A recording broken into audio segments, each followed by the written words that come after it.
Uhuru Sasa. I want to welcome our comrades, our sisters, brothers, and family. Thank you for joining the Black Alliance for Peace's webinar, From Black August to Black Liberation, commemorating the struggle of political prisoners. We are working to illuminate the indispensable role of political prisoners in our struggle for Black liberation. Our discussion tonight will focus on the experiences and realities of current and former political prisoners, the efforts of these freedom fighters to convene the spirit of Mandela International Tribunal, the organizing and grassroots work being done to free political prisoners, the ongoing significance of Black August and Assata Shakur's exile as a form of political imprisonment.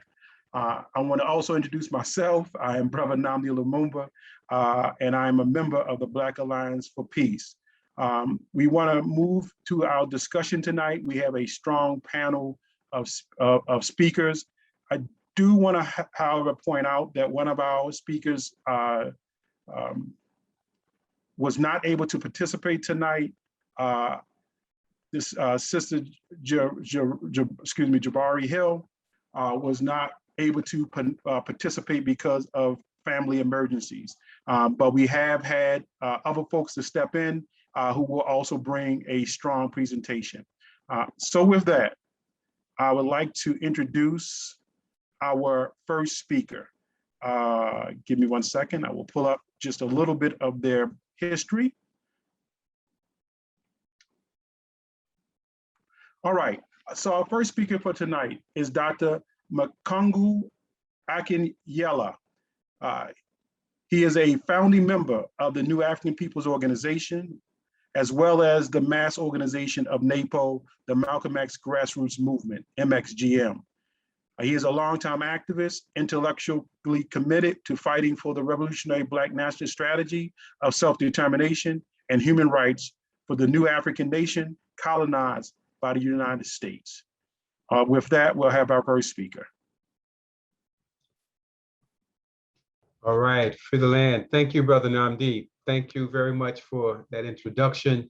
On behalf of the women, the men, and the children of the New African Peoples Organization and our mass association, the Malcolm X Grassroots Movement, I just want to greet everybody on this stream with the battle cry of our movement, free the land, free the land, free the land, by any means necessary.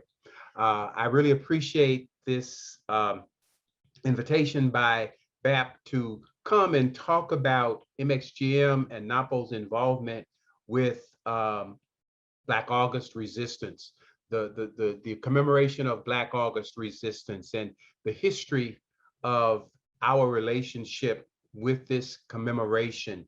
I can say that our first of all, the New African Peoples Organization is in the legacy of the Revolutionary Action Movement founded in 1964. The New African Peoples Organization came together from several organizations that were influenced by RAM, including the African People's Party, the House of Umoja RAM organization, the Provisional Government of the Republic of New Africa, some of their members, some former members of the Black Panther Party, particularly from the New York area, and also the National Task Force for COINTELPRO Litigation and Research, which was developed and created by Dr. Makungu Shakur, who is a prominent political prisoner of war, and his partner, Afeni Shakur, the mother of Tupac Shakur. All of these organizations, which came out of the legacy of RAM, some of the young members of those organizations came together in the early 70s and began to work with a coalition called the National Black Human Rights Coalition. And it's through that NBHRC that we first became aware of Black August. In 1979, there was a prison newspaper called Arm the Spirit, which published an edition that had a headline that said, "Honor the fallen Black freedom fighters, build Black August Month." And from that call, there was a call to come together at San Quentin Prison to support brothers locked down at San Quentin. And one of our founding members, Brother Watani Tahimba, went there to represent our movement and our organization. That's how we first were introduced to Black August. He brought that information back to us, and as a movement, we began to observe in solidarity with our brothers locked down in the prisons, Black August resistance through fasting, through studying, through training, through fighting for our people's freedom. That are the elements of Black August that we learned about and that became so important. Our organization, the New African Peoples Organization, was actually founded May 19th of 1984 from those streams of organizations influenced by the Revolutionary Action Movement. And we continued that effort of supporting Black August resistance, supporting freedom fighters. In fact, one of the reasons that our organization, the New African Peoples Organization, was actually founded was because young revolutionaries were appalled by the lack of support for political prisoners and prisoners of war, particularly after a couple of major defeats of our movement, where brothers and sisters were captured and arrested. Assata Shakur had been arrested. In 1981, there was an incident called the Niacc Incident, and brothers and sisters were captured or sent into exile because of that. And many elements of the movement tried to disavow themselves from supporting those brothers and sisters. Those young revolutionaries that eventually came to found the New African Peoples Organization, we made it a significant platform of our politics and our movement to give support and to not run away from those brothers and sisters that we identified as political prisoners and prisoners of war. We said that we had to support our freedom fighters. And so that was an important reason for our even coming together, seeing the importance of supporting freedom fighters. And so, of course, we kept up this idea of being supportive and in unity with brothers and sisters in lockdown through Black August. In 1990, after much consideration and under the influence of our then chairman, Baba Chokwe Lumumba, we understood that there had to be a mass organization to organize the masses of our people. Everybody did not want to be part of a cadre organization.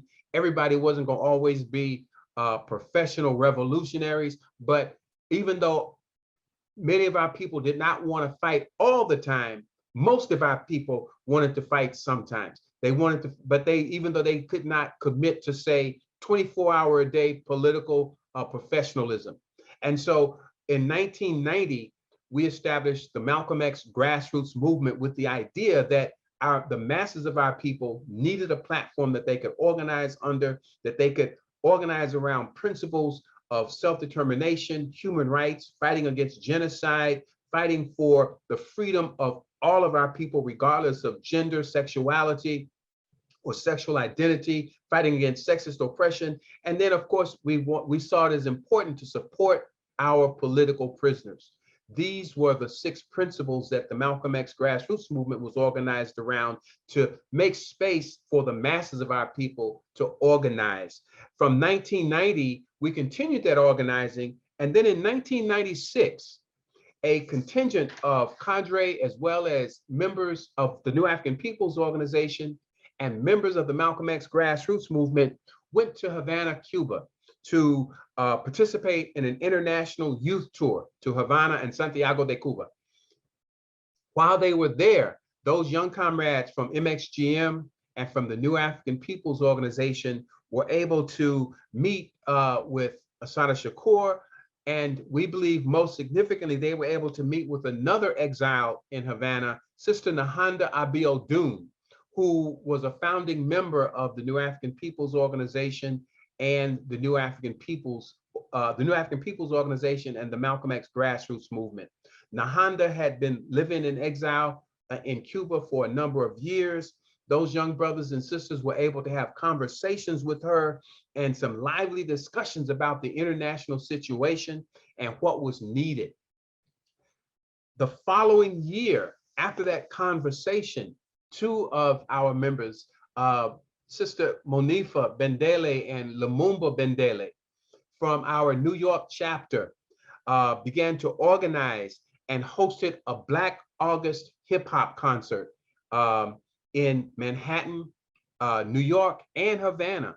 They began to organize these hip hop concerts, which we believe began to really popularize the idea amongst the masses about Black August, but more so focusing the masses of young people on the idea of supporting political prisoners and prisoners of war, which is the most important thing we believe about Black August, uniting the masses of our people with the idea that there are political prisoners inside US prisons. There are prisoners of war, brothers and sisters who were willing to take up arms in self-defense of our people's struggle, and they deserve to be supported and not run away from, which again is a part of that legacy that spurred the initial founding of the New African Peoples Organization.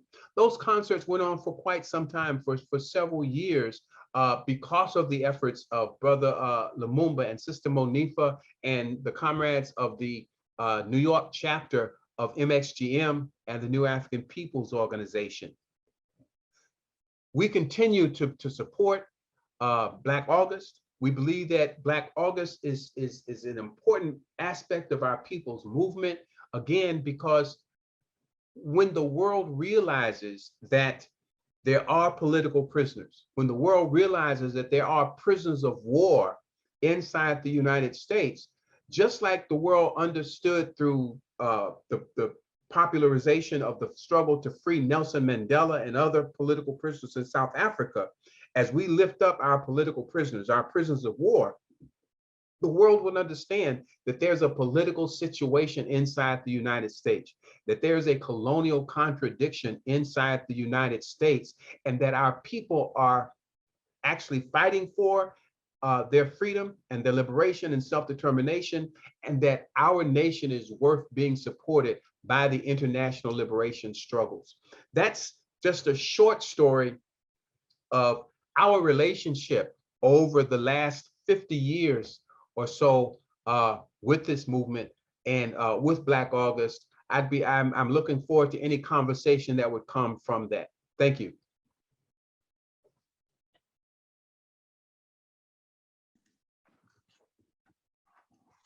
Thank you. Thank you very much. So I would like to just also point out that we're going to ask folks, if you have questions, and I know a lot of folks will have questions, please let's save that for the end. We're going to have an opportunity, a Q&A at the end of the discussion, and we'll hopefully have enough time to get as many questions as possible. So if you have questions, please hold on to them, write them down so you won't forget. All right, let's move on and introduce our next speaker. We're going to have Sister Krystal Strong as our next presenter. She is an assistant professor at the University of Pennsylvania in the Graduate School of Education and a core organizer with Black Lives Matter Philly, the Black Philly Radical Collective, and the Pan-African Activist Solidarity Collective. Her research and teaching focuses on student and community activism, Black Philadelphia, and the role of schools as sites of struggle in Africa and the diaspora. Krystal's organizing work in the city of Philadelphia, her hometown, centers on educational justice, abolition, political prisoners, and Pan-African solidarity. Sister Krystal, are you there? I'm here. Peace and Black power, y'all. All right, thank you. Black power. All right, I'm gonna just get this started, y'all. It's such an honor to be here during the month of Black August. I want to appreciate the Black Alliance for Peace and the organizers of this incredible webinar. I also want to thank the elder Brother Makungu, who just pointed out the long history of Black August hip hop concerts. And I will just say that there are two things that really radicalized me and brought to the forefront for me the centrality of political prisoners to Black revolutionary struggles. One was those concerts. I was a college student at NYU, and it was Black August and Seeing Mos Def, Immortal Technique, Dead Prez really center and uplift the cause of political prisoners.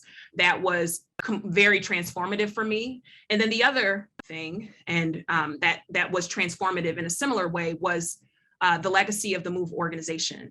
And I think for all of us who are organizers from Philadelphia, who do revolutionary organizing work in the city of Philadelphia, there is no Black radical tradition in the city of Philadelphia without the history of the MOVE organization.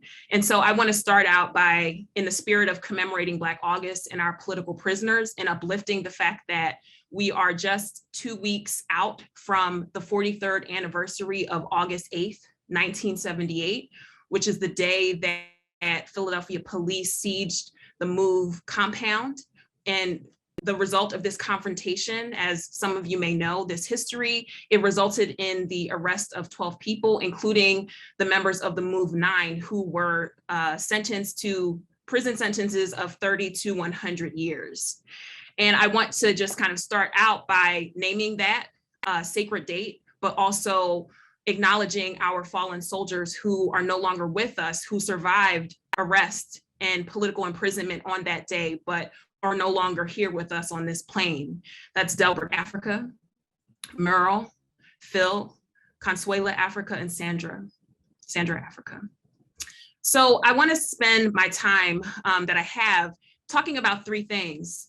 One is MOVE's history and its centrality and what it represents in terms of histories untold and underappreciated in our Black revolutionary struggles, which illuminate how central political prisoners are to our history and our current and future work. I want to uplift a campaign that we at BLM Philly, in collaboration with the Abolitionist Law Center and the Philadelphia chapter of New Jericho, launched last year in the midst of an unprecedented uprising, the Brick by Brick Freedom Fund for Political Prisoners. And I also want to end with some calls to action. I want to start out just in the spirit of commemorating Black August and political prisoners with the history of MOVE. So I'm holding the recently reissued 50 Years on a MOVE, which is a short kind of pamphlet style MOVE history told by the MOVE organization. If you are able to see here, these are members of MOVE who, you know, this is prior to 1978 at the Powelton Village compound of MOVE. And I think, you know, for a lot of people, the story of MOVE is a story of state violence. It's a story of May 13th, 1985, which, as some of you may know, was the date that the city of Philadelphia dropped a bomb on members of the MOVE organization, killing 11 people, including 5 children, and burning down 2 city blocks.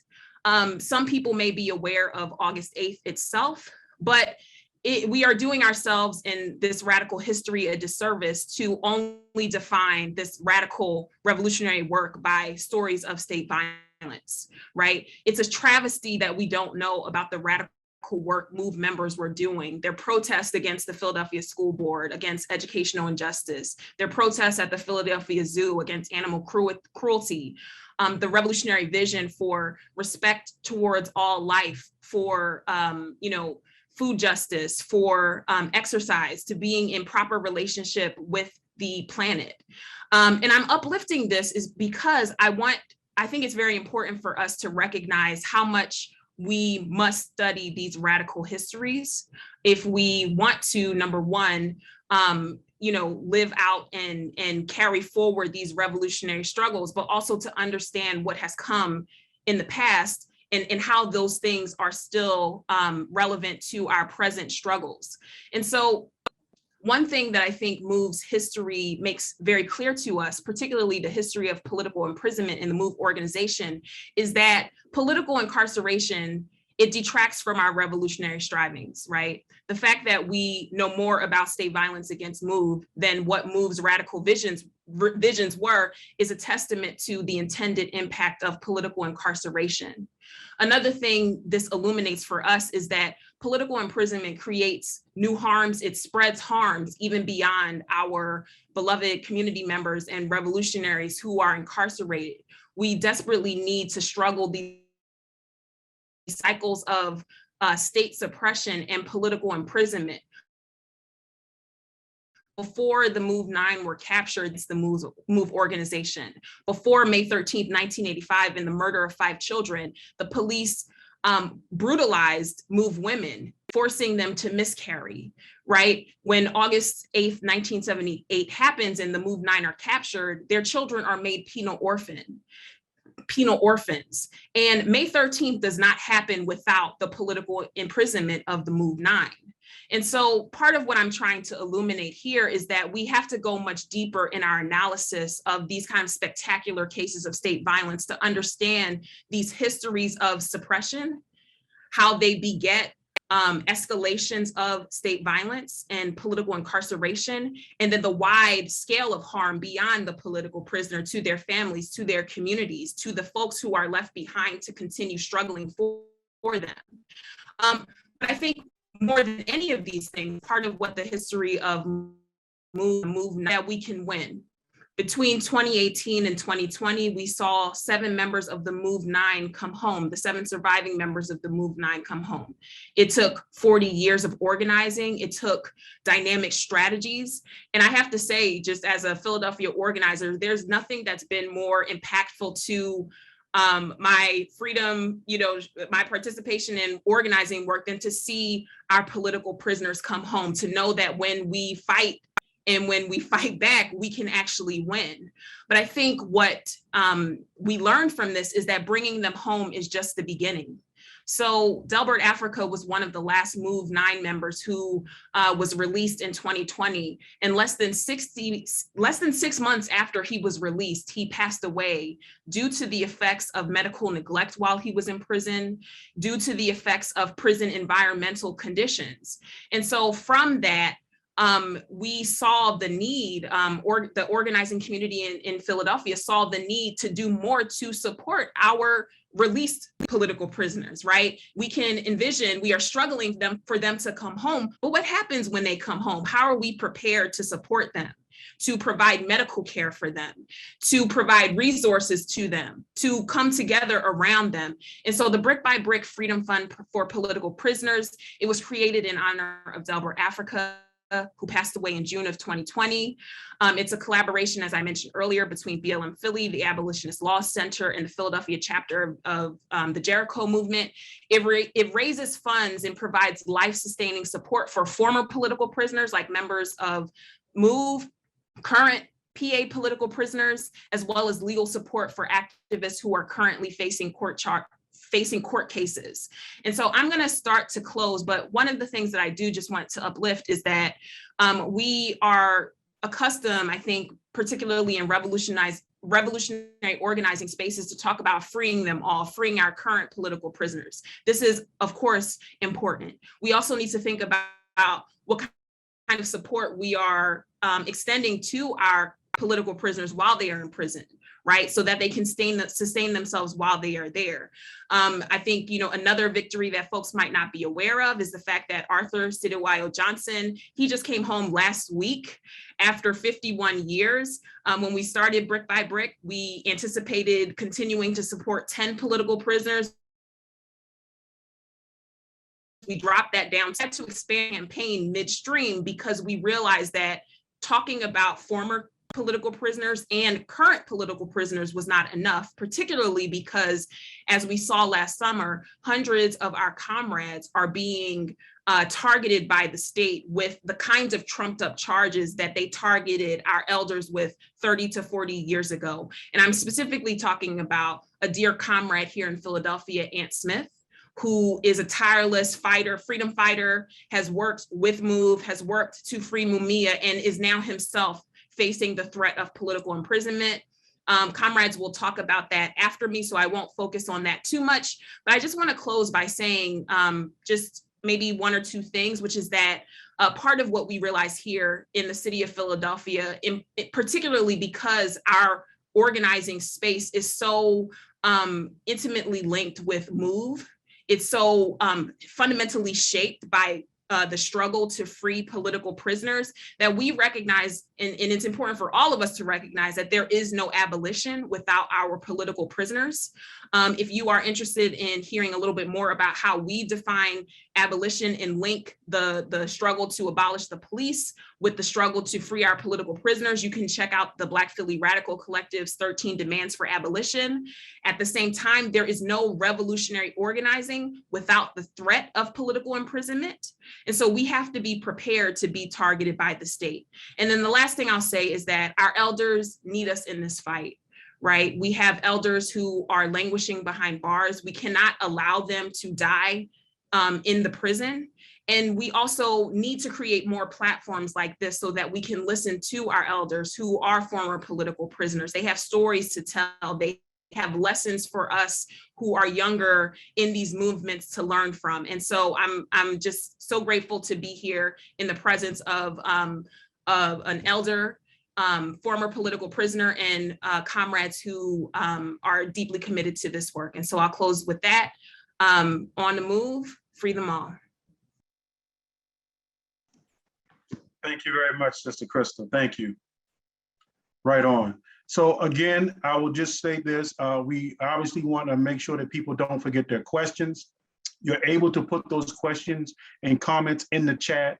We'll try to collect those and be able to come back to the panelists so those questions can be heard and answered. I just want everyone to stay engaged and don't give up. We will make sure that we try to answer as many questions from the panelists as possible. Yes, put questions in the Q&A section. There's a specific Q&A section, okay? Thank you. All right, let's move on and have our next presenter. I'm going to introduce our next speaker, Gabriel Bryant. Gabriel Bryant is a Philadelphia-based organizer and youth advocate whose work centers on dismantling the prison industrial complex and building community-based leadership. He is a member of several organizations, including Mobilization for Mumia and the Black Philly Radical Collective. He works to free political prisoners, provides mental health support for Black people, and build a praxis toward abolition. Brother Gabriel, are you ready? Yes, sir. Thank you, good brother. Thank you. Right on.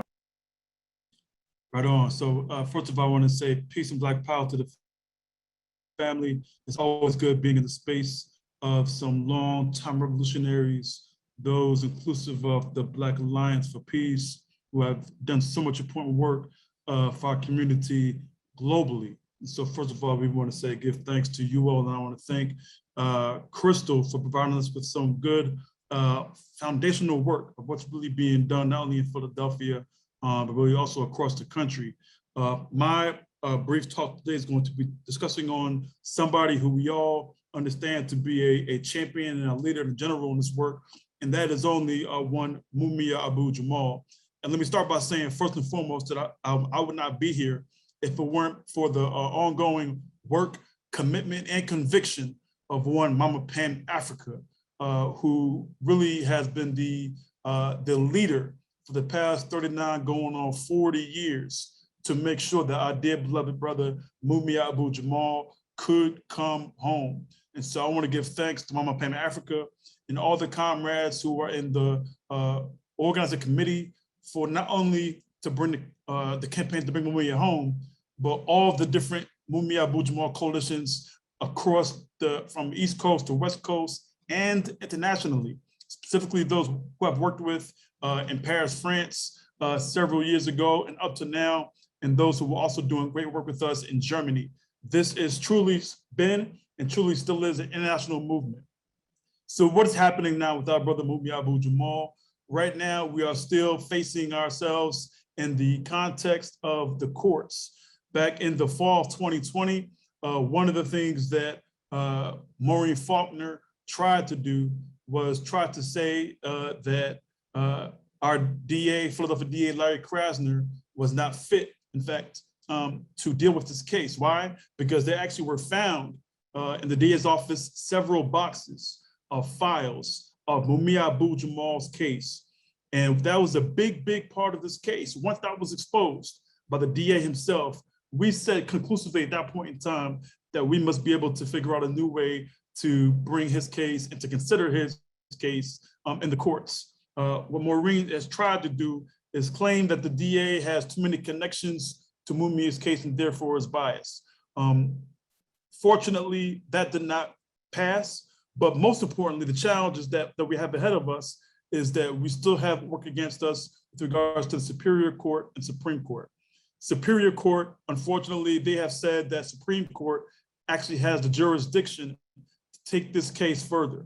And so right now, when it comes to Mumia Abu-Jamal, we're doing several things. One is we're galvanizing the troops to make sure that we can continue to raise awareness about who Mumia Abu-Jamal is and what his case is about. Last summer, even during the course of the pandemic, we spent considerable time actually in Mumia's old neighborhood, right in North Philadelphia, where we were actually talking to the current neighbors and talking to them about who Mumia Abu-Jamal is, what school he went to, and what work he was a part of. That was very important work. That was base building work, door-to-door work, knocking on doors, compensations, giving out food, watching films, and more importantly, giving out information about who Mumia Abu-Jamal is, because if we don't do that, we know that the state will actually erase him out of history, even here in the city of Philadelphia. It's also important because coming up actually next month, shout out to our comrades who are with the anarchist Black Cross. They held an event every year focused on political prisoners called Running Down the Walls. And so September the 12th, you know, they'll be doing their next one, which pretty much is a 5K run, where they raise dollars and supports for political prisoners. Each year, they focus on a different political prisoner. This year, focusing on Mumia Abu-Jamal. That's important, again, for several reasons, because as many of you all know, one of the important challenges of political prisoners right now across the country is that they're being challenged with huge and detrimental and life-threatening health challenges and issues. Mumia Abu-Jamal, several years ago, had to deal with not only issues around just diabetic shock. He has recently, as this past year, had been a possible diagnosis of COVID, as well as congestive heart failure. These are all recent diseases and challenges that he's had, as well as even several years ago. You know, these are things that are going to 40 years of bad food, bad diet, right? Not being able to do what he needs to do on the inside, as other prisoners as well have to deal with those same issues. And so it's important to acknowledge this, you know, because these are not some things that are new. You know, they're trying to make sure that they know that if they can't take our political prisoners out that way, how they want to, they're going to use the food and time to make sure that they can take our political prisoners out. And so Mumia Abu-Jamal is standing strong. Of course, he still has had his issues, but we're working hard towards him. One of the things that's important also for Mumia, as many of you all know, in 2017, he released his book called Have Black Lives Ever Mattered? You can pick that up as well. It's really a collection of essays that he's written. And just this past year, he released book 3 in a series called Murder Incorporated. And this book is actually called Perfecting Tyranny. It's a book being written by Mumia Abu-Jamal in concert with Stephen Vittoria. If you don't know Stephen Vittoria, he also is the director of the documentary Long Distance Revolutionary about Mumia Abu-Jamal that was released about a decade ago.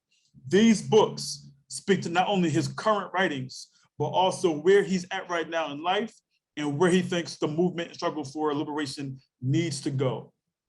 One thing that Krystal mentioned right before me was about our dear brother Sidawaya, who was just released. And one of the things that our dear brother Mumia Abu-Jamal, as you all of course know, he provides weekly commentaries on prisonradio.org. And his most recent commentary, one of his most recent commentaries, is actually about our dear brother Sidawaya, who just came home after 50 long years of incarceration and imprisonment. So check it out at prisonradio.org, where you can also shop to get the book for Murder Incorporated as well on the same website.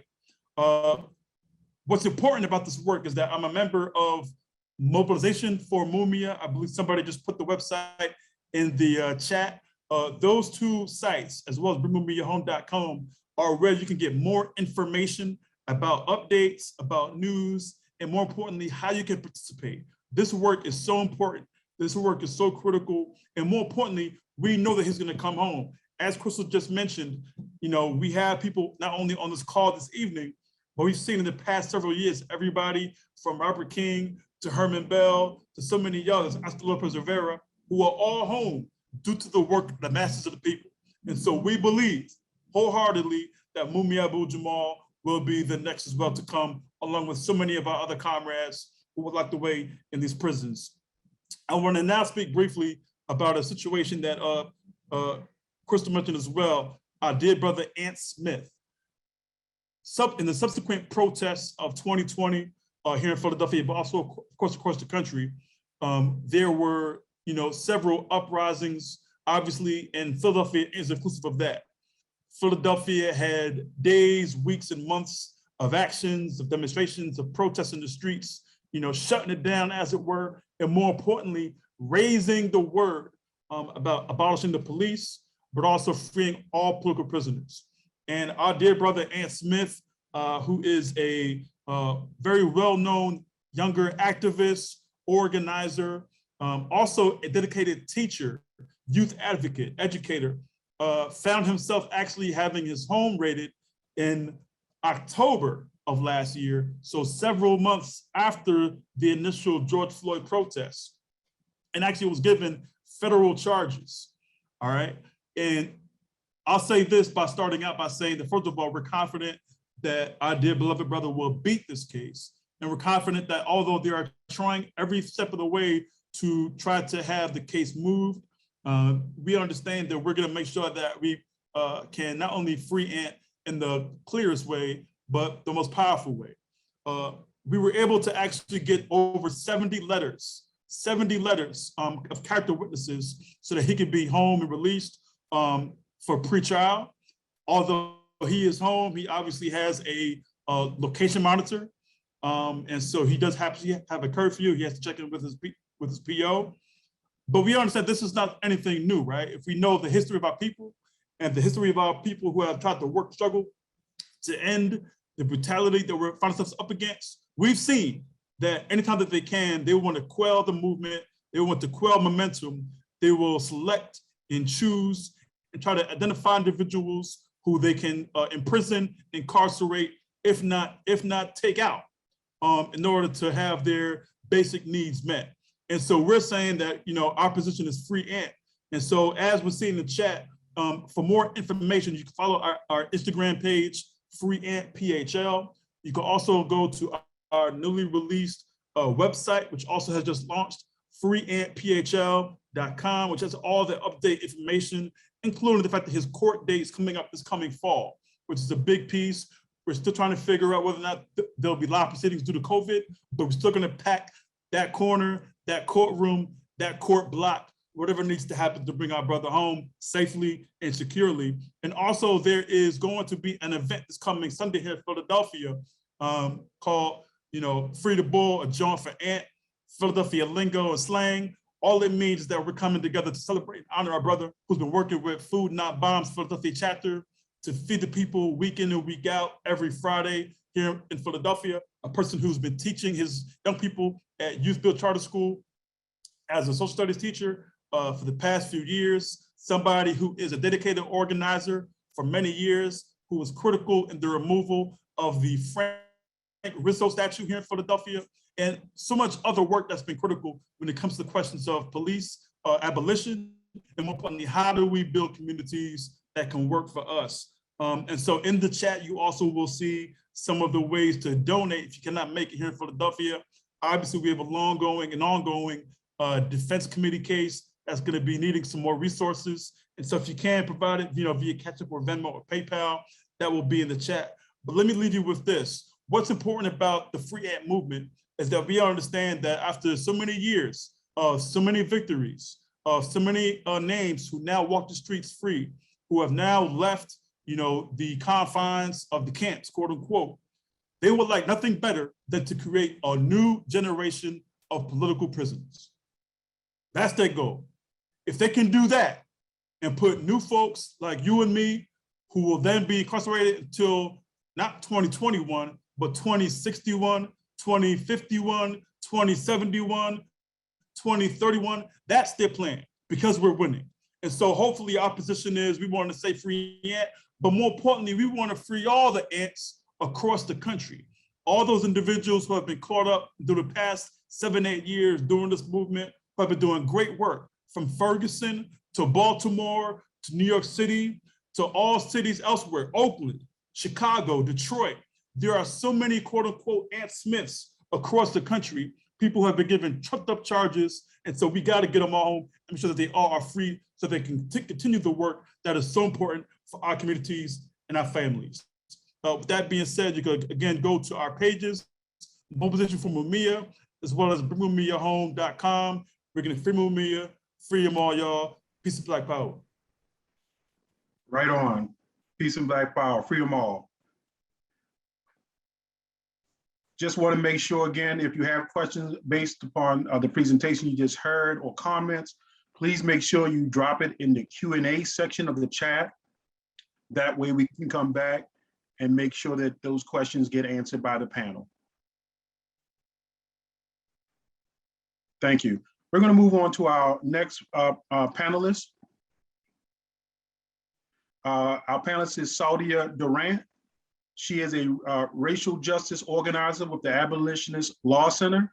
She received a bachelor's degree in broadcast journalism in 2015 and organized one of the first and largest labor union agreements with food service workers in the Philadelphia International Airport through Unite Here. After receiving her degree, she worked as a board operator at 900 AM WRD, the only African-American owned and operated radio station in the Commonwealth of Pennsylvania. In 2017, she joined the Philadelphia Student Union as a youth organizer, developing young people to advocate and organize for educational justice, focusing on key issues including school funding, toxic school conditions, and the school to prison pipeline. She supported youth in the organizing new school chapters, including SLA Bieber, Girls High, and Paul Robeson, as well as the first middle school chapter, Lingelbach Elementary. In May 2020, she completed the Trudy Haynes Reporting Fellowship with Philly CAM, a community media center committed to teaching and distributing locally and independently produced media content. Sister, are you ready? Yep, I am here. Thank you for that introduction. I'm also here with my daughter who is excited to document this. Thank you for that intro. Again, I'm Saudia Durrant, she, her pronouns, working for the Abolitionist Law Center, a member of the Human Rights Coalition, and a member of National Jericho Movement. I'm currently building out the Philly chapter. And yes, as shared, I've done organizing work with young people, demanding police-free schools, sanctuary schools free of ICE, and empowering young people to be leaders in the community. So the work we do in Jericho, as well as the other organizations that were mentioned, is centered in the mission of exposing, challenging, and dismantling the American punishment system. And we do this in solidarity with our comrades holding down this grassroots effort in other cities. We fundamentally believe and are charged in doing this work to build the capacity to abolish these institutions and the social constructs that attempt to legitimize the presence of state violence, and believe our communities can create new methods of dealing with harms while politicizing our communities for self-defense, self-determination, and independence. I want to begin just with a quote from Sophia Bakari of the New York City Black Panther Party chapter, as well as the BLA, and the mother of the Jericho movement. She says, when I was in the Black Panther Party, we used to say, educate, organize, agitate, liberate, or something along those lines. But the idea was clear that whatever we were attempting to do, it began with education and it ended with liberation, or more precisely, educate to liberate. And with that, Jericho is a movement, a national movement the defined goal of getting recognition that political prisoners do exist here in the prisons of the US, despite the government's denial, and winning amnesty and freedom for all political prisoners is our pledge and our commitment. We were co-founded in '98 by Brother Jalil Muntaqim, who we're so excited to have here, as well as Ms. Bakari and Herman Ferguson, who are now ancestors. And we are grounded in this by the New African Liberation Front, as well as the Provisional Government of the Republic of New Africa. We recognize that the work we do presently and have done since the late '90s is a product and continuation of the legacy and tradition of Black and Indigenous radical resistance since the 16th century, if not earlier. And that is where we come from. We recognize that our role is to expose, agitate, disrupt, educate, and dismantle this system, and to get our communities to recognize the daily attacks of our freedom fighters behind the DOC. And that's a direct contradiction with the US's claim that we are the land of the free. We recognize that we follow the legacies. Hold on. We recognize that we follow the legacies of Harriet Tubman, Frederick Douglass, Nelson Mandela. I gotta help her with the phone. Che Guevara, W.B. Du Bois, as well as Malcolm X, Marcus Garvey, SNCC, the Black Panthers, the American Indian Movement, and so many more organizations.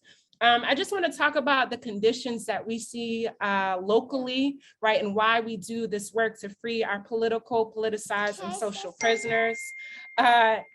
We know that in the US and specifically in Pennsylvania, we are on stolen Lenape people's land that we sit on today. And in PA, we have a very unique and terrorizing history, introducing and leading the first models of state violence, institutionalizing isolation as punishment through solitary confinement and incarceration.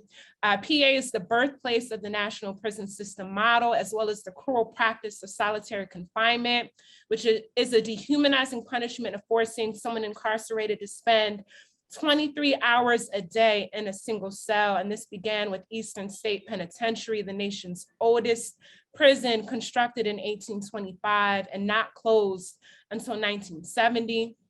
We have studied and learned that these experiments were brought here by the Quakers in good faith, who believed that forcing a human being to isolate would bring them closer to God, or would be effective punishment to deter people from committing harms. But it only took a little bit of time to realize that prisons and that model force people to lose their social, physical, spiritual, cultural connections, as well as caused their sanity to deteriorate.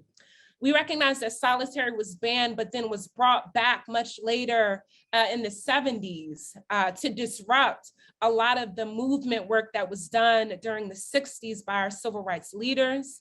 And we see the explosion of prisons being built and beds being filled as a tactic to target our freedom fighters who were doing and establishing socialist communities, or were attempting to, through survival programs and armed defense. And we know that the Black Panther Party, the Black Liberation Army, the American Indian Movement, the Young Lords, and many other anti-imperialist organizations were targeted initially for this. And just to give some additional context, right, we know that marginalized, poor, working class, Black and Brown communities were also being targeted at the same time for social crimes committed, while they are being removed from their access to livelihood and to their survival, or having their identities attacked through arbitrary laws that just demonize their existence in white spaces and places. We know that the prison system is a beast, and it literally eats our communities and profits from our communities. We know that in 1850, there were as little as 6,500 people in the prison system nationally. 20 to 30% of that was made up of our folks, our Black and Brown folks. By 1970, there were nearly 200,000 people. And today, currently, we see nearly 2 million people being warehoused like they are products constantly. So in Jericho, we recognize and affirm that these are material contradictions, right? Claiming that prisons create safety and We imprison the highest population internationally based on this framework, yet we can see constantly that we are actually one of the least safest places to live in the world. We see the exact opposite in this fairy tale that the US sells to other countries, right? Prisons are the worst sites of human rights violations, and yet it is the only site that is responsible for holding people accountable allegedly for injustices and crimes committed. So we see that prisons are the main tools that colonizers and imperialists use to socially and politically disempower our freedom fighters, our families, our neighborhoods, our blocks. And solitary confinement is also a weapon used to create social hells to disrupt our movements at the pleasure and benefit of the ruling class. So what do we do to convene in the spirit of Mandela? We know that none of us are safe when our political prisoners are not safe. None of us are fed if our movement elders are not fed or taking care of us. And none of us are free, truly free, until our liberators are free. Our lives don't matter, right? Unless our political prisoners are free. And as part of the Jericho movement, we exist as a vanguard doing many different tactics, right? In the spirit of the Black Panther and Black Liberation Army. We sponsor and collaborate letter writing campaigns where we share resources with communities to correspond with our prisoners who have made the ultimate sacrifices. We make sure that there are relationships built through these letter writing events and campaigns because we know isolation, divide and conquer are the main strategies of these prisons, right? We see this with the Philly Anarchist Black Cross, as mentioned, as well as the Human Rights Coalition in Philadelphia hosting letter writing nights, as well as MXGM, right? We provide independent legal representation to our political prisoners through having movement lawyers who do litigation work, taking on one of the 4 strategies that can mainly free and liberate our freedom fighters, including clemency, commutation, parole, and or overturning wrongful and illegal conviction, right? We track the needs of our political prisoners, be it health, educational materials, resources, medical aid, or solitary relief funds, right, to support those who are terrorized and put into the hole. We provide visits to prisoners so we can check on them physically, report and track the conditions of what they see in the prisons, right? We provide direct action to support. We organize communities to demonstrate solidarity, be it through marches, rallies, community meetups and cleanups, art and cultural performances, organizing media content, and many other tactics to publicize the movement and to organize direct public pressure from our neighborhoods, from our streets, because we know the same cops that are beating our folks' heads are the same correctional officers doing the same on the inside. We disrupt the business as usual attitude, often by companies, right, or those who are ill-equipped to understand what's happening, right, as well as the companies that benefit from the exploited labor of our prisoners, right, from Aramark, Victoria's Secret, Wendy's, McDonald's, Starbucks, Polycon, Smart Communication. This is just a small list of companies that we recognize benefit directly from exploiting from the slave labor that has been made modern, right, through the prison system, and ask other people to not support these businesses, right? We coordinate emergency response networks. We ask communities to do phone calls to state correctional institutions, to do email blasts, social media blasts, right? When there are reports from our loved ones inside who are citing abuse, torture, or targeting, right? We ask them to call and intervene to those facilities and speak directly to administrators, if not politicians. And most importantly and critically, right, like shared from Ms. Bakari, we organize political education in our communities to develop strategy, to struggle through and deepen our collective analysis around the history of colonialism, imperialism, our history in armed and constant resistance, be it academic, be it political, all the different strategies that we use, right? We offer lessons collectively collaborated on so we can think critically about how we recognize the material conditions and the material contradictions in our neighborhoods, as well as challenge ourselves to transform our social identities away from capitalism, right? Towards socialism and towards liberation work. In Jericho, in solidarity with our comrades, right? As mentioned by other fellow comrades on this call, we have seen significant successes and wins, right? From the freedom of our MOVE members, right? To Herman Bell, to Patrice Lumumba Ford, and many others who have all spent individually close to 50, if not more, years behind bars, right? We know that the struggle continues, right, for our freedom fighters, including Russell Maroon Schultz, who has served 49 years behind bars, half of that time spent in the hole, nearly 22 years. He survived COVID, right, suffers currently from a terminal diagnosis of cancer, and was denied last Thursday, August 12th, despite those conditions, to be let free through medical release in hospice with his family members. Right? He will be 78 years old on August 23rd. And we see our elders who suffer the most, who are most vulnerable, right, being held from crimes for harms allegedly committed, right? Despite seeing what happened on January 6th at Capitol Hill when white supremacists stormed the hallways, right? We know Mumia Abu-Jamal, who has already been shared, right? 67 years old, diabetes, had open heart surgery this past April, right around his birthday, right? Who has not had a fair trial ever in his life, has not been given access to freedom, right? Who should be outside right now. Ruchell McGee, right? One of the longest held political prisoners in Cali, who has spent 58 years incarcerated. Sundiata Kohli, right? A comrade with Assata Shakur, taken down by the New Jersey Police Department, who went to prison at 36 and is now 84 years old and still sits behind bars, despite being eligible for as long as I've been alive. I was born in 92. He has been eligible since 93, has also overcome COVID, has been hospitalized, has lost 20 pounds, has hearing problems and dementia.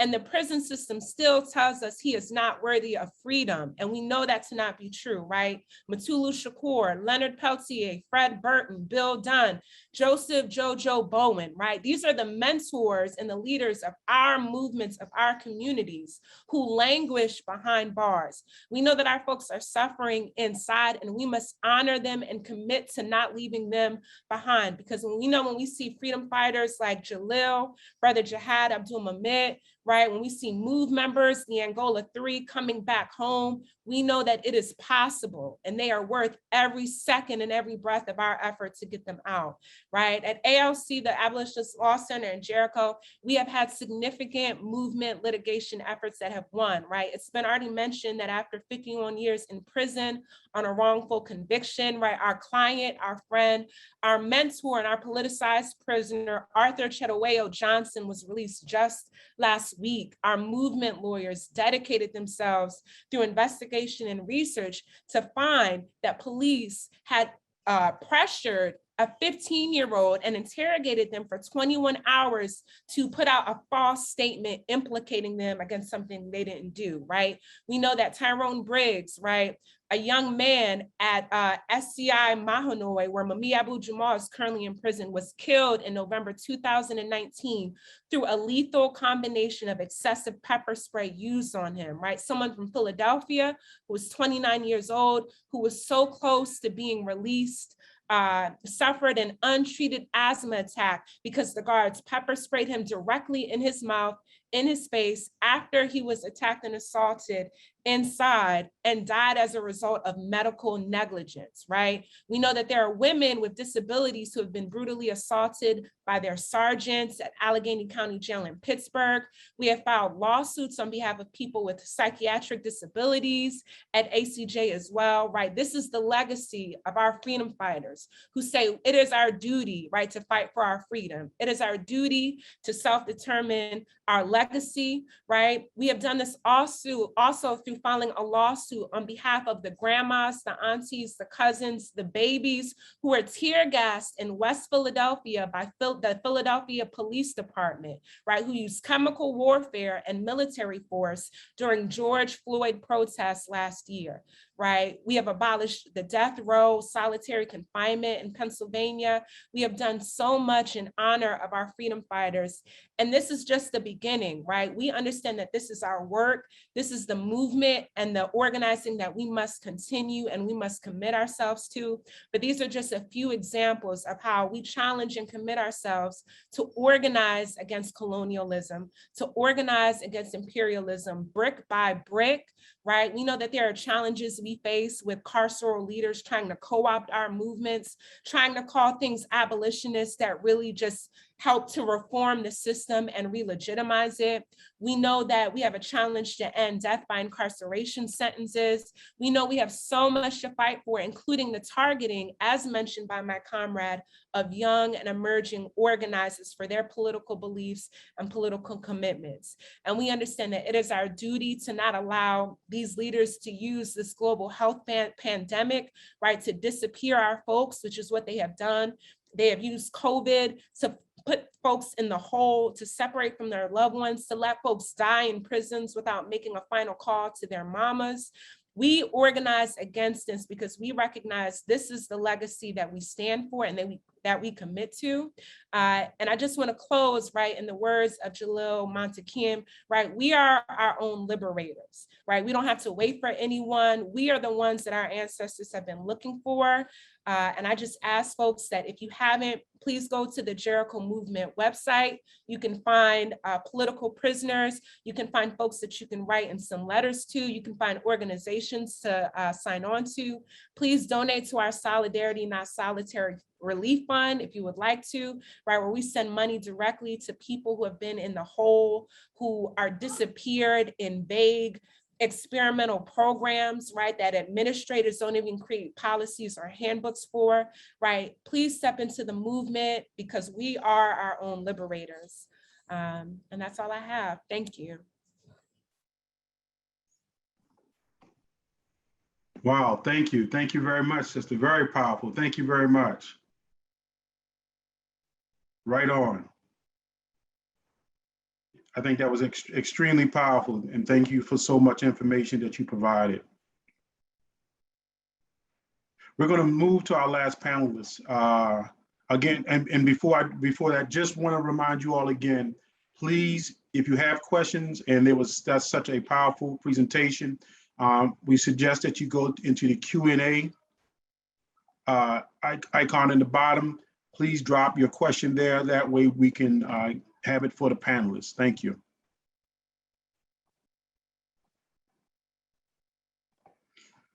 Lastly, our final panelist is Comrade Jalil Muntaqim. He is the co-founder, along with the deceased comrades, Sister Safia Bakari and Baba Herman Ferguson, of the National Jericho Movement to free all political prisoners. Founding Jericho in 1998 was just one of Brother Jalil's many significant achievements. During his time in prison, Jalil received a BA degree in sociology and a BS degree in psychology and drafting and office management certifications. In nearly 50 years of imprisonment, he mentored other prisoners and resolved numerous prison beefs. He stood by his principles and maintained the highest level of discipline, integrity, and self-respect, and respect for others. Jalil's activism never ceased and is unquestionable. He has consistently provided movement leadership and guidance under the worst of conditions behind concrete and steel bars. He is the other of We Are Our Own Liberators. He is the author of We Are Our Own Liberators and Escape the Prison, Fade to Black. And his writings have been featured in several other books, magazines, and newsletters. While in prison, Jalil called for the establishment of the In the Spirit of Mandela Coalition. This major initiative will consummate at the October 2021 International Tribunal, bringing to the international progressive community the charge of genocide against the U.S. corporate government. Jalil requests our solidarity, input, energy in this national and international determination. Jalil works for Citizen Action as a community organizer. Comrade Jalil, are you ready? Yes, my brother, I'm ready. Thank First, you, I want to thank the Black Alliance for Peace for this opportunity to make this presentation. I am extremely pleased for the presentation that was just made by Sister Saudia. She is an excellent example of the young new revolutionaries that come to teach and to preach. Right, she is a supreme representative of Jericho in Philadelphia and across the country. Based upon what you have already said on my your introduction of me, there's not really too much for me to talk about. I think I'm going to clear up a few things that have come forth already. And one is about the existence of Black August. Black August was originally came together in 1978. And it was based upon an organization that was created by George Jackson, Brother Nolan, and a few others inside the prison system in California.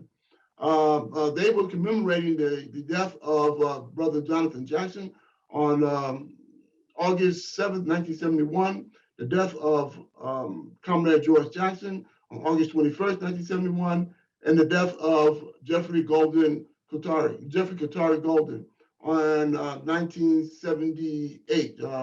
That was August 1st, 1978.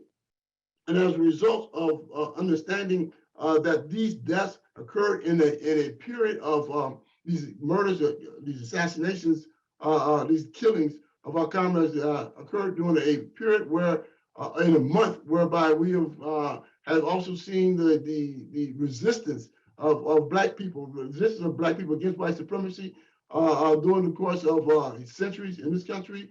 As for example, the rebellion or the insurrection of Reverend Nat Turner, the birth of the great Marcus Messiah Garvey, and other incidents that occurred during the month of August. These comrades of the Black Real family decided that they were going to commemorate and recognize this resistance of Black people against white supremacy and our national oppression. And therefore, they created the idea of Black August. And it's important for us to recognize that and understand that history, the foundation of Black August that has been in existence for now over 50 years. In regards to my own history, it was asked for me to give some rendition of my own history. I became a part of the Black Panther Party in the age of 16. My actual engagement and depth of engagement in the Black Panther Party was at the age of 18. And I was soon thereafter, I was recruited into the Black Underground. A lot of people didn't know that there had been a Black Underground, but we have been resisting armed resistance in our fight for freedom and liberation, independence since we came off the ships. Right? Some of y'all know about Armistead, the struggle for Armistead, when they said we must be free. Right?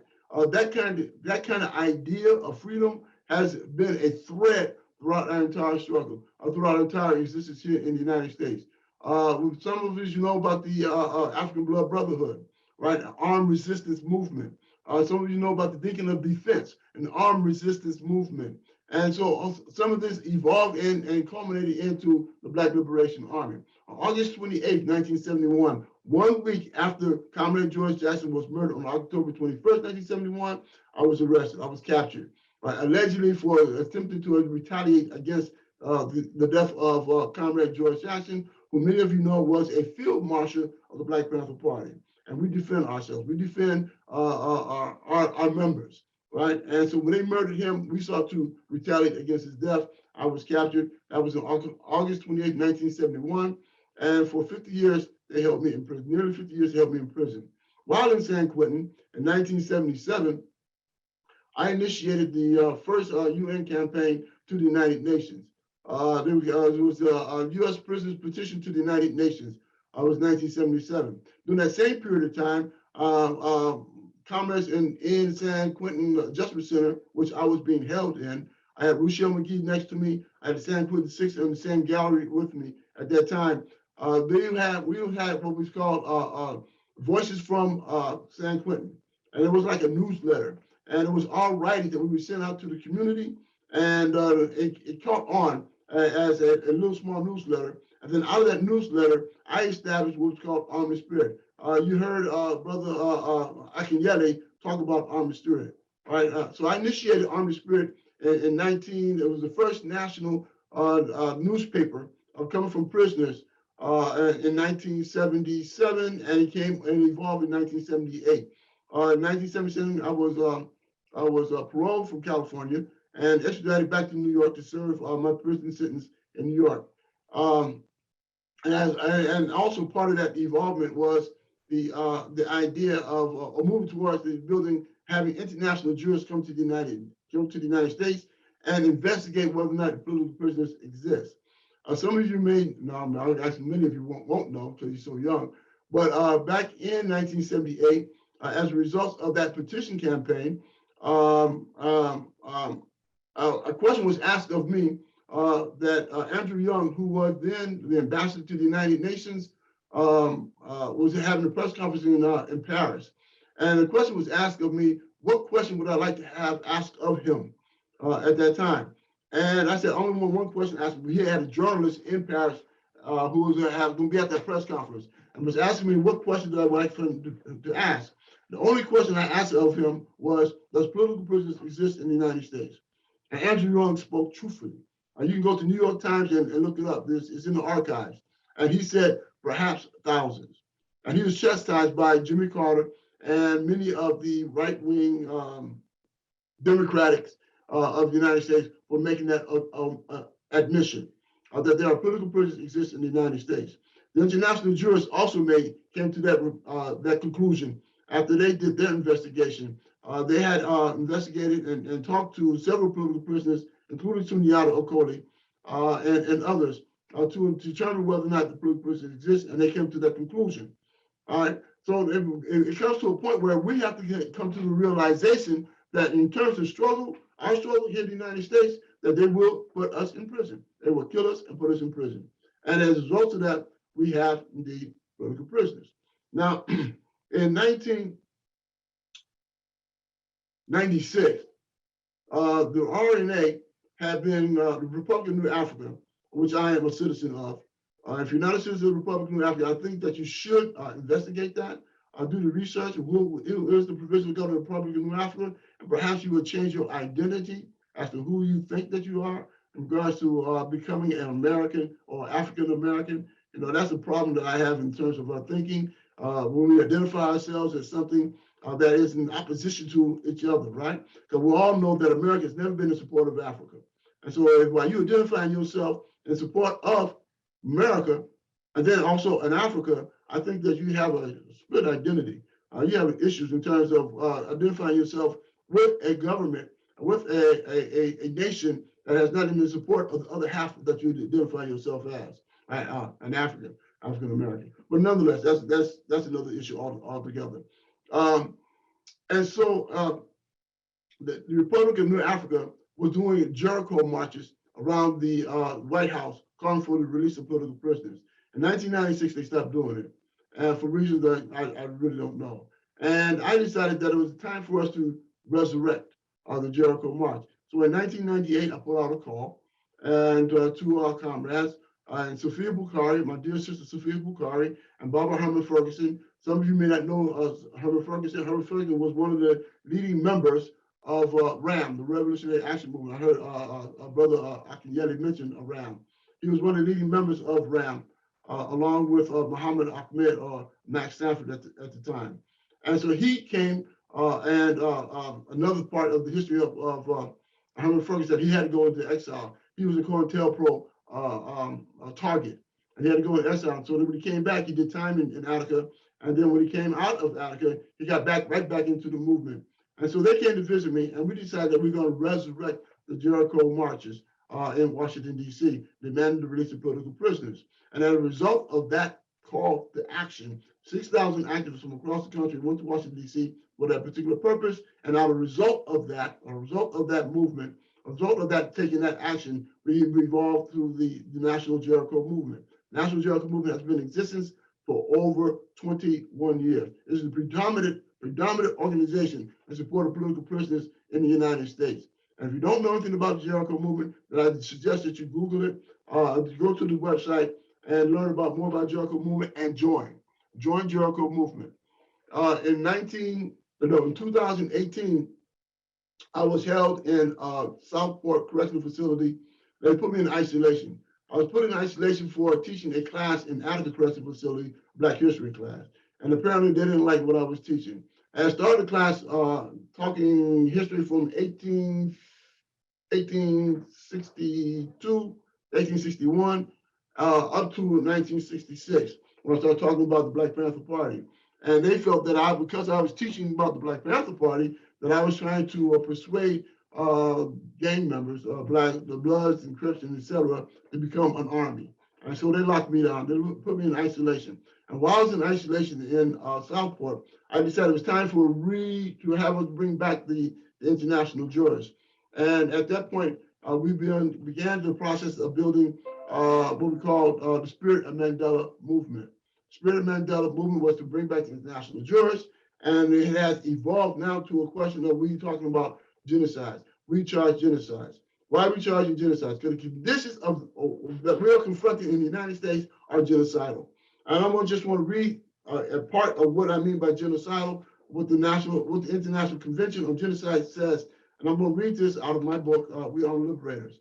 It says that in the present convention, genocide means any of the following acts committed with intent to destroy in whole or in part the national, ethnic, and/or religious groups, such as A, killing members of the group, B, causing serious body or mental harm to members of the group, C, deliberately inflicting on the group conditions of life calculated to bring about its physical destruction in whole or in part, D, imposing measures intended to prevent the births within the group, and E, forcibly transferring children of the group to another group. And Article 3 further states, A, genocide, the following shall be punishable. Now, genocide can be punishable. And the United States became a treaty or signed on to Treaty of Genocide in 1997, I think it was, 1994. The following shall be, the Genocide Convention came in, was originally promulgated in 1954. The Article 2 states that, Article 3 states further that the following shall be punishable: A, genocides; B, conspiracy to commit genocides; D, direct and public incitement to commit genocides; D, attempt to commit suicide; and E, complicity in genocide. Now, this is not the first time the issue of genocide has been raised. 2 months after I was born in October 1951, in December 1951, December 15th to be exact, 1951, the eminent William Patterson and Paul Robeson were the first to make the charge of genocide to the United States. They said, we charge genocide, right? And so here we are 70 years later, and we are commemorating, right, what happened in 1951. Why? Because the conditions that existed then are the same conditions that exist today. Been modified a little bit, been changed a little bit, right? They've been reformed a little bit, but ultimately the idea of in whole or part, genocide in whole and part continues. Sister Saoula talked about the number of people who are incarcerated today. And we have what, 2 million people, over 2 million people incarcerated today. 57% are black people. The other 20 or 30% are brown people. That's genocidal. Why? Because they're committing ourselves to imprisonment at the age of reproduction, the earliest age of reproduction, and keeping you into prison 30, 40, 50 years, right? That means that we are not reproducing. Those numbers of individuals are not reproducing. That's genocidal, all right? As one example, genocide. The state terrorism and killing of black people by state terrorists, what we call the police, right? Across this country, that's genocidal, right? The healthcare conditions in our community, right, is genocidal, right? So we are bringing these charges of genocide for the second time on October 22nd to the 25th. We charge genocides, the International Tribunal 2021. And I just want to read off what are the charges so you have a better understanding of what we're talking about. The charges are: 1, racist police killings of black, brown, indigenous people; 2, hyper-incarceration of Black, Brown, Indigenous people. 3, political incarceration of civil rights, national liberation era revolutionaries and activists, as well as present-day activists, talking about our political prisoners. 4, environmental racism and its impact on Black, Brown, and Indigenous people. Someone already talked about that and what conditions that we are confronting, our people confronting as a result of environmental racism. The next one is public health, racism, and disparities as traumatic impact of Black, Brown, Indigenous people, our health conditions. A lot of you don't know, or some do know, to what degree that many women have been sterilized, particularly Puerto Rican women have been sterilized. There was a campaign to sterilize them. We also know about eugenics as another effort to hinder and prevent the growth and development and the prosperity of Black people in this country. And genocides, Black and Brown Indigenous people, as well as a result of historic and systemic charges, all of the above. All of the above cumulatively results in the two conditions that we call in whole or in part genocidal, right? And so our goals and objectives in terms of this campaign, in terms of what we intended to do, is to codify and publish the contents and results of the tribunal, and to be offered to high schools and universities across the country in curriculums. We want them to understand, we want the young people to understand what our conditions are. We want this to be taught, because what we're being taught now in schools is an abnegation of our very own existence, right? Provide organized, accurate information of reparation initiatives and community and human rights events, right? On the basis of this campaign, the basis of the tribunal, we have codified the information necessary to make the argument for reparations on a broader scale. Not only broader scale in terms of nationally, but on a broader scale on the international platform, right? Strengthen the demand to free all political prisoners and strengthen the Truth and Reconciliation Commission mechanism to lead to their freedom, right? One of the problems that we have had in regards to the issues of freedom of political prisoners, that the United States, one, do not recognize the existence of political prisoners, and we have not evolved the kind of campaign, the kind of national determination to say that there is a problem here in this country and that this country is being charged with this problem, and that we need to have to sit down at the table for truth and reconciliation. 4, present a stronger case of building upon previous and respected human rights initiatives and the international stage. Why is that important? I'm gonna stop there for 1 second to make this point explicitly clear.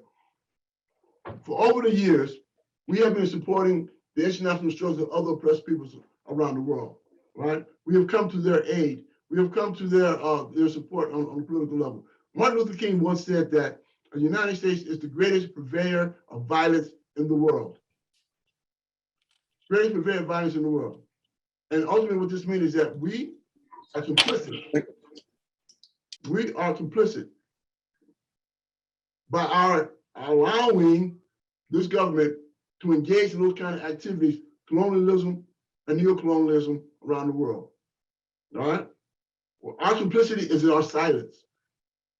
Our complicity is in our silence. And so the bloodshed of the United States is on our hands, right? As a people in this country, right? Whether it is directly or indirectly, we are, because of our silence, because of our failing to fight back, right? Are complicit in the United States manifest destiny and the Monroe Doctrine and the ways that they carry out their excursions throughout the world, right?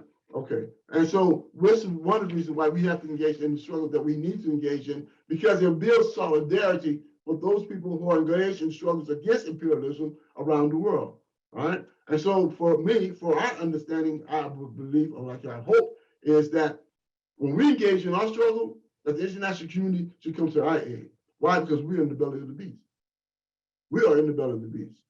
We are inside the greater purveyor of violence throughout the world, as Dr. King has said, all right? And so for us to engage in struggle is not only liberating us, we're liberating the world. We are the champions of the world, all right? So we have to decolonize our thinking, decolonize our minds in terms of being, what, African-American, really? Right, when America has never been in support of Black people, really? And this is how we identify ourselves, and based upon our own colonization in our thinking, right? And so the process that we have to go through is decolonize ourselves, right? Because the enemy has an outpost in our minds, right? Why I say that? Because how you think is a determining factor of what you do. If you think like a capitalist, you're going to be a capitalist. If you think like a criminal, you're going to be a criminal. And what I'm saying to you, you need to think like a revolutionary. If you think like a revolutionary, you're going to do revolutionary things, right? And one of those revolutionary things is what? To decolonize our minds. All right, so let's go on. So establish a healthy, viable, massive national network of community organizations, activists, clergy, academics, and lawyers concerned with challenging human rights abuses on all levels and enhancing the quality of life for all people, right? That's our goal and objective, right? And lastly, to establish a foundation to build a people senate. We want to build a people senate, right?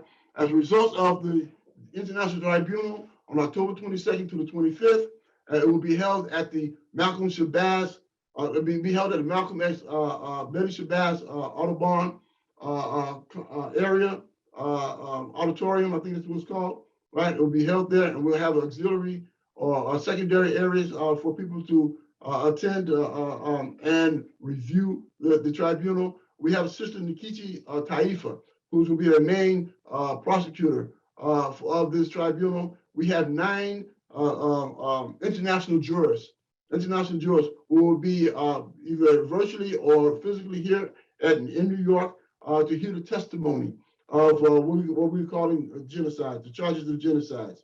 And this is all, again, as a part of what we have doing in regards to the combination of various organizations who has joined in this campaign, in this determination. The 70th, again, we are commemorating the 70th anniversary of Recharge Genocide by Paul Robeson and William Patterson. And we are making a mark in history. This will be historic. What we're charging and what we're building will be historic. Because we're bringing the international community to recognize the human rights violations of Black, brown, and indigenous people here in the United States. This is historic, right? And I'm calling for you, all of you, to join, to endorse the International Tribunal, right? Support the International Tribunal and promote the International Tribunal. This is where we're moving forward. This is how we began to the processes, right, of liberating ourselves, right? As I said in my book, and the mantra that we are putting forth, I say we have to be our own liberators. Ain't nobody else gonna do it. If we don't do it, it ain't gonna get done, right? So we have to be our own liberators. We have to start thinking in terms of liberating ourselves from the ideas of capitalism and white supremacy, right? Now, listen, let me make this point also clear. You know, you saw what happened on January 6th, right? When the people tried to storm the Capitol building, right? They weren't playing. They weren't playing. They knew what they're doing, right? And they said, point blank, that they engaged in war. That this is a war, right? Now, this is not the first time. I'm going some little history right here before I stop. This is not the first time that white people was dealing with the issues of white supremacy, okay? And I always tell white people, say, white supremacy is your problem, right? White supremacy is white people's problem, right? And it's our problem when you try to impose white supremacy on us. That's when it becomes our problem, right? Or you can be all white supremacy you want to be, as long as you're away from me, right? Away from us. You see what I'm saying? And so I tell white people that you have to engage other white people in regards to your white skin privilege and your white supremacy. Now, there's a story, El-Haj Malik Shabazz, Malcolm X, in his book, autobiography, he once made a story about a white girl coming to him after he gave a presentation, I think it was in Philadelphia, gave him a presentation, asked him, what can she do? And he turned to her and told her, said nothing, and walked away. Later, as he grew and matured, he understood that that was an error on his part, right? He should have told her that you need to go back to your own community and organize your community, right? And organize against the ideas of white supremacy, all right? Now, again, I'm at this point. This is not the first time that we are confronting in this social order in the United States the issues of white supremacists demanding their control of government and or the philosophies of which they are espousing in regards to their white skin privilege and the capacity from which they oppress and Black, brown, and indigenous people. When was the last time they had this kind of confrontation or evolving confrontation? The Civil War, North against South. It's white people trying to make a determination what they're going to do about Black people. by African people in this country, right? And it resulted in the Civil War, right? And so we're finding ourselves in those kind of conditions, the growing conditions today. And it behooves us to bring forth the international community on our side, right? To tell our story, to create a new narrative regardless of what's going on in the United States amongst us, Black, Brown, and Indigenous people. So the International Tribunal is the foundation on which we're going to be moving forward, and moving forward from there, we're going to build a People Senate, right? There will be a new webinar soon coming from the International Tribunal, Jericho Movement, the Northeast Coalition of Political Prisoners, and other organizations has supported and endorsed and working towards the idea of building towards the International Tribunal. Where we're going to talk more so in terms of what we're talking about in regards to the People Senate. Why is the People Senate? Because we got to create a new narrative in regards to people power, empowering people of the oppressed people in this country. All right. Both the Democratic and Republican Party, the corporate parties, Democratic and Republican Party have not, and will not support the ideas of a national liberation of people of color. They will not, they cannot. But it's not in their DNA, as you might say. And so then we have to create a new narrative, right? We have to begin the process of, again, what I said, decolonizing ourselves in terms of our thinking, right? And then by doing so, in terms of our behavior. Thought precedes action, how you think determines how you're going to act. We got to start changing our minds in terms of what we're thinking in regards to our relationship to this corporate government. Right? And in so doing, we begin to change our behavior in terms of how we act amongst ourselves and within ourselves, and also within our relationship within the international community going forward. And so look forward in a year, in the months to come, particularly 2022, when we'll be talking on a broader scale on the idea of building a new narrative in terms of who we are as a people within 3,000 to 2,000 miles territory that has been identified as the United States. With that said, I want to thank again the Black Alliance for Peace for this opportunity to share these ideas and this way we are moving forward and trying to build something historic and have a new relationship that we have, not only amongst ourselves, but a new relationship that we have with the international community. Well, I say again, assalamu alaikum, and we are our own liberators. Right on. Thank you very much. Thank you. Before we move further, can we all just give all of our panelists a applause, any hands, any thumbs ups, anything that you have to show appreciation for all the education, all the work, all the experience that we've just gotten tonight. Right on. I think it's really important. It was, I mean, really qualitative discussion that we've had tonight. And we want to show appreciation to those who have, who presented today. Listen, our time is a little shorter, but we have quite a few questions in our Q&A, and we also received a lot of questions that were forwarded to us. What I would like to do is try to get to as many of them as possible. Just understand that we're not going to be able to get to everyone. We have documented those, and I'm hoping that there will be some kind of process that we can do, right, that would allow us to have some kind of interaction with these questions. All right, so please bear with us.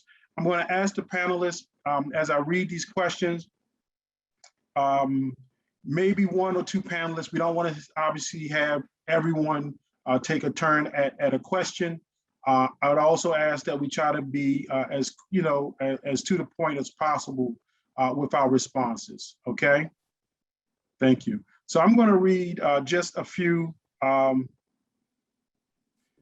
So one of the questions we received earlier in the day: should we prioritize which prisoners to focus our efforts on based on ease or likelihood of release, or based on their health or age?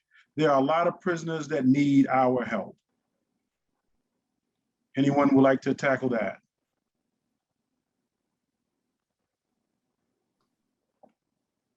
Yes. Maybe, go ahead. If no one else will, I will. Sister Saudia gave a beautiful explanation of the work that's being done by the Jericho movement. So I cannot cap on top of that. And Brother Gabriel gave it extremely well addressed, and Sister Krystal gave extremely well addressed argument in regards to the issues of Mumia and also our comrades of the move and their being released. Now, the point is this here. We want none of our comrades to die in prison. Let's make that explicitly clear. None of them to die in prison. All right. And so therefore, those who are less or more likely or are in less health conditions should be a priority. Right?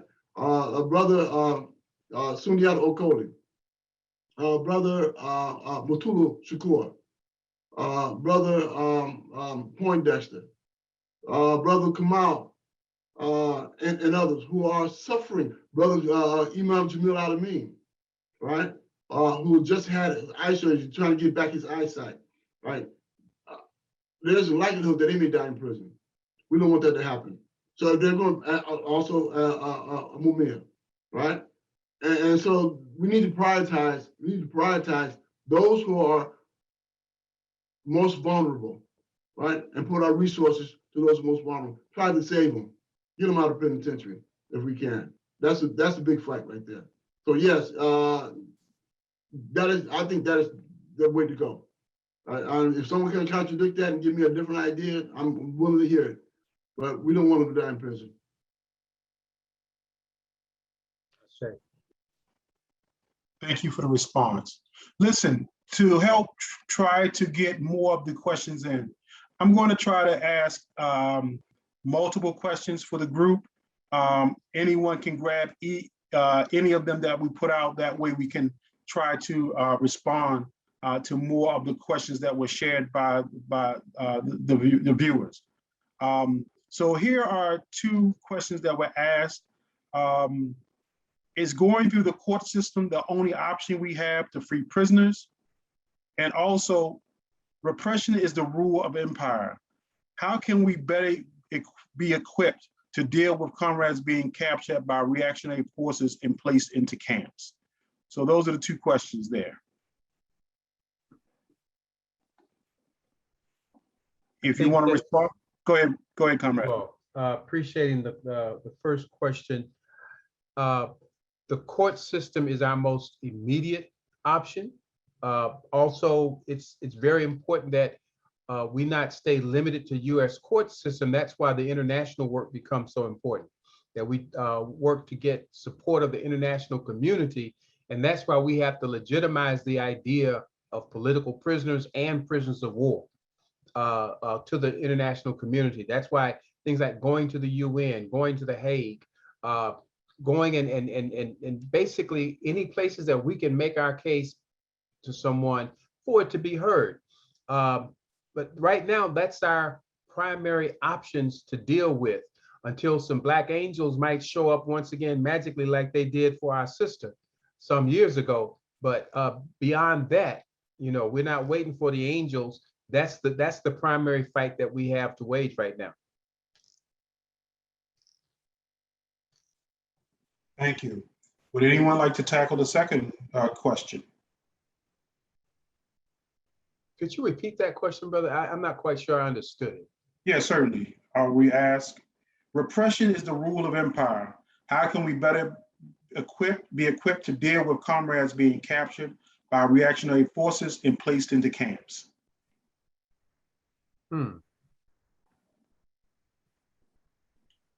This is something I would like to respond to, and perhaps others may want to chime in as well. Many of us, as we've seen here, are a part of the, struggle to free our political prisoners, right? And it is stunning how ill-equipped we are, even knowing these histories, for the fact that they are inevitably going to target us. And I think we need to be honest about that. I think we need to learn from the past year and past years, in fact, of the targeting with, federal charges of organizers and activists. And frankly, we need to do better. And I'm saying that with like a spirit of sort of self and collective critique. We know that these histories exist, right? We've seen how they targeted MOVE. We've seen how they've targeted MOVE. We've seen how they've targeted our dear elder here. And yet, we are using tools that are unsecure. We do not have reserves for when the state inevitably targets us in order for people to have the resources to wage legal defenses for our comrades who are being targeted. And so what I'm trying to get at here is that we have to out-organize our enemy, right? We have to learn from these histories. We have to be a part of a collective networking, particularly around the threat of political imprisonment, right? We need to develop and share protocols that exist. Many of us are on Signal, but Signal is not enough of a strategy to out-organize the enemy that is in our bedrooms, our living rooms, right? And so I really do think that, and many of us talk about this privately, of course, but I do think we need to be to really up the ante around just like protocols and, safeguarding to the extent that we can our struggles. Some of that is going to involve like folks among us who are, security strategists to provide resources and know-how for people who are organizers, who are on the front lines to have better strategies and practices. We are really insecure in the way that we do the work that we do. And that's just a fact. In addition to that, you don't want to be in the streets. Are you willing to come up off some resources so that we have cash reserves for people who are being targeted for political imprisonment? Is that something that the billionaire, class, the Black billionaire, Black excellence class can come up off of to support, folks who are on the front lines? Let's talk about our international networks. I mean, this is another effect of just the decline of Pan-Africanist solidarity. We are not well positioned as we once were to literally physically move people if we need to be moved, right? We are not positioned well to do that. And so what I'm really talking about is, not having this be a kind of intellectual exercise, but us getting like real deep into the strategies of how we protect ourselves as much as we can. Can we convene around that? Because we urgently need to. It's beyond time for that to happen at a mass level for our organizing, for folks who are on the front lines. Thank you very much, sister. Thank you. Thank you. I want to drop two more questions out here and almost kind of piggybacking off of some of these trends that we just talked about here. Can any of the panelists address the influence of Black capitalism on corporate monopoly and imperialism in the US? And another question is, shouldn't the legal struggle be supported with pressure by mass actions, including pressure on the economy and the many institutions that reinforce the racist capitalist system? So hopefully we can tackle one or both of those. Let me just start with very pointed information that we need to have in regards to being a so-called capitalist system. We live in a plutocracy. The other day I was in my living room and I asked Alexa, how many billionaires are in the United States? And Alexa told me there's 544 billionaires, I think 544 billionaires in the United States. So then I asked her, how much is the cumulative wealth of these billionaires? Alexa told me it was $2.6 trillion by 544 people. All the wealth of Western Europe, all the accumulated wealth of Western Europe is in the controls of 544 billionaires, about 28,000 families. And we're fighting over the crumbs, the hoarding of wealth. We are complicit. We are allowing 544 people to control this nation, control this country, control the economics for what we are fighting for, right? So our idea of capitalism is that we can, or we've been told, pull up our bootstraps, right? And we can make it okay? These black capitalists or black billionaires have 8 or 9, 20 at the most, right?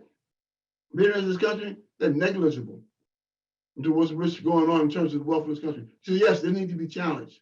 We need to challenge, but more so than that, we need to challenge ourselves in regards to the kind of systems that we're living in, that we are, again, complicit in, and adhering to the ideas of a capitalist social order.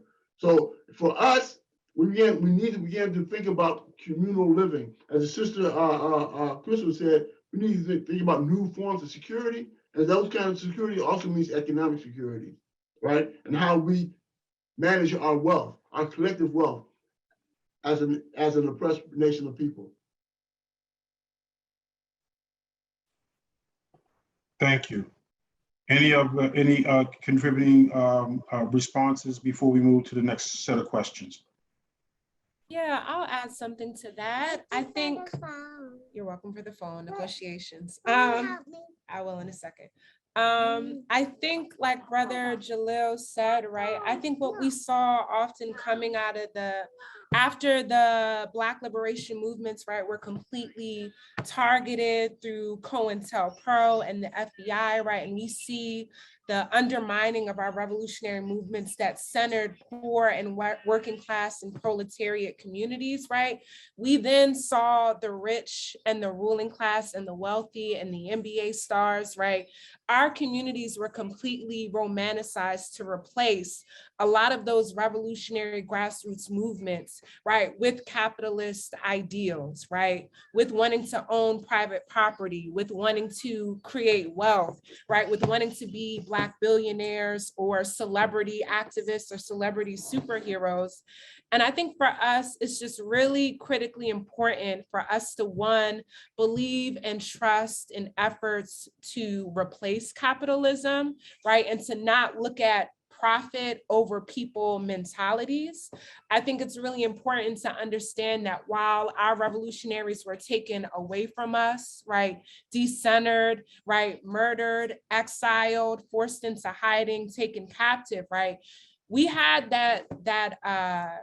those movement leaders replaced entirely by people of color in particular, who were then put into politician roles, who did not represent the interests of poor and working class people, and instead represented the ruling class and justified it through the middle class, right, who were able to have certain luxuries or be tokenized in ways that I think completely removed us from a lot of the grounded principles and a lot of the grounded cultural focuses, right, around Pan-Africanism, right, around all of those things. And I think it's just really critical for us to understand that Jay-Z is not going to save us, right? A lot of these Black celebrities who often co-opt or show up to different movements that we see, who their economic interests are not in the interest of centering and celebrating poor and working class people, but making it sexy to be rich and exploitative.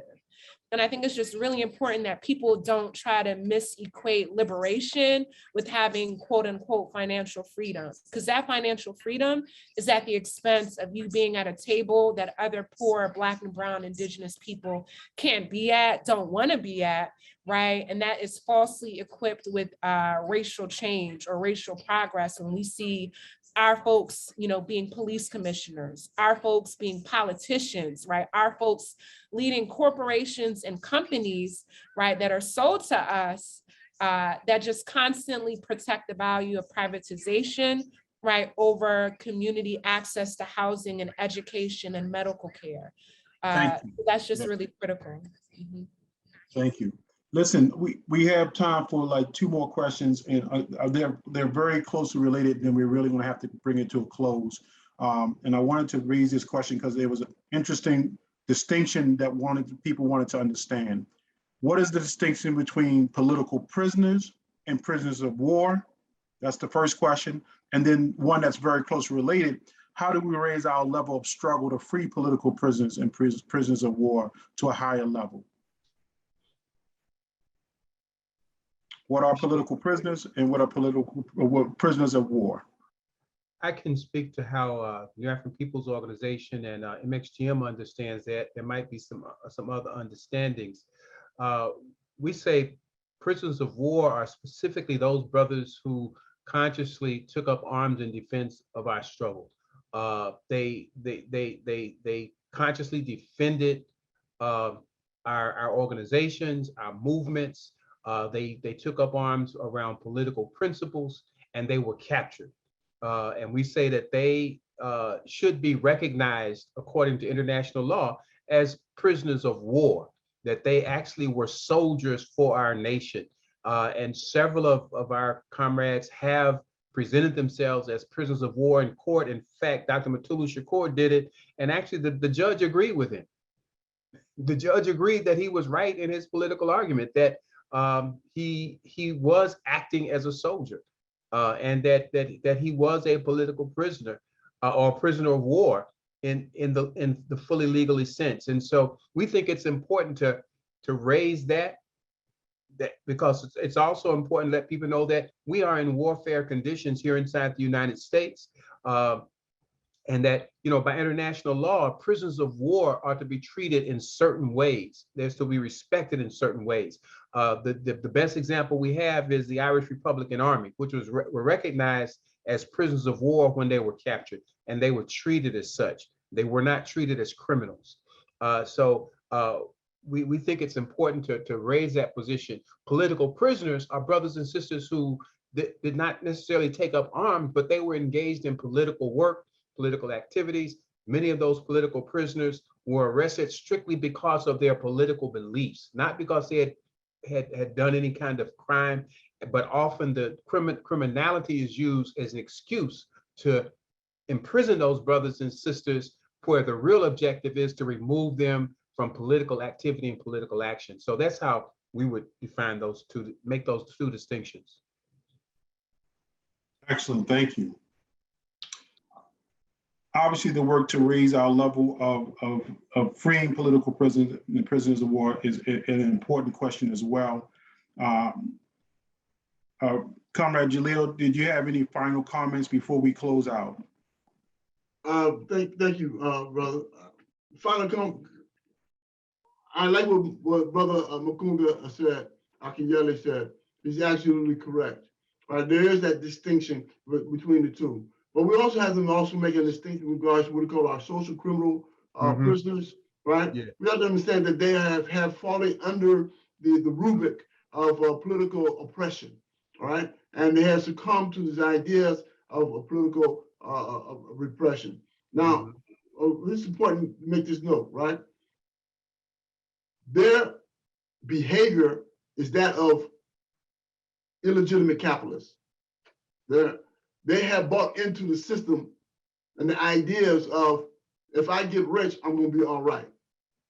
And their political philosophy, or their ideological philosophy, is that of a capitalist, the social prisoners, okay? And so they engage in illegal activities to accumulate wealth, right? Or to live out or build out of conditions of poverty, right? And so we have to make that kind of distinction between the criminal-minded and the political minded, right?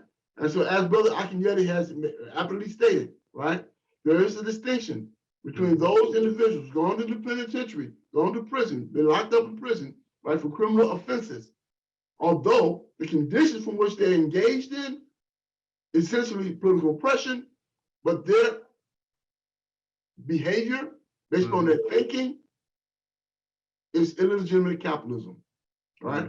And so we have to start changing our mindsets in terms of who our conditions at large in regards to how economics plays a part in regards to who these individuals are that's in prison. Now, let me make this point absolutely clear. I'm talking about political oppression, right? When we look at mass incarceration, that's deliberate, okay?